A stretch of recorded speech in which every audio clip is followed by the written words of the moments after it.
বাতাসে দোল খাওয়া সূর্যমুখীর আমন্ত্রণ, তাতেই সাড়া দিতে প্রকৃতিপ্রেমীদের ভিড়। এখন মনোরম এই দৃশ্য দেখতে কাটতে হচ্ছে টিকিটও।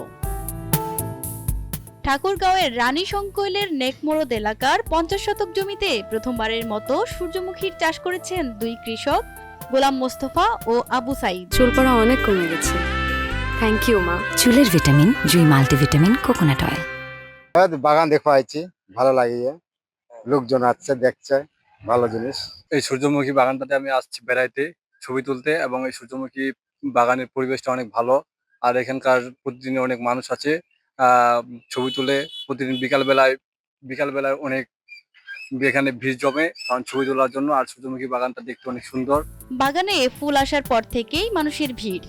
সবাই মন ভরে দেখতে চান সূর্যমুখীর সৌন্দর্য, ছবি তুলতে চান বাগানে ঢুকে।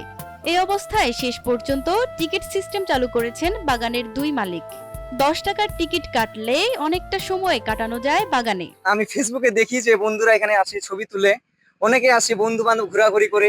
আমাদেরও শখ আমরা ঘুরে আসি একদিন, তাই আমি আমার দুইটা বন্ধুকে নিয়ে ঘুরতে আসছি।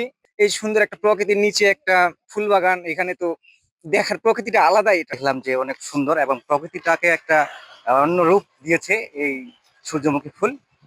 এখানে প্রায় প্রতিনিয়ত অনেকজনে দেখতে আসে, এটাও আমি ফেসবুকে দেখছি। বাগান দেখতে আসা মানুষেরা বলছেন ব্যস্ততার মাঝে একটু সুন্দর সময় কাটানো যায় এখানে, প্রকৃতির মাঝে হারিয়ে যেতে তাই প্রায়ই আসেন তারা।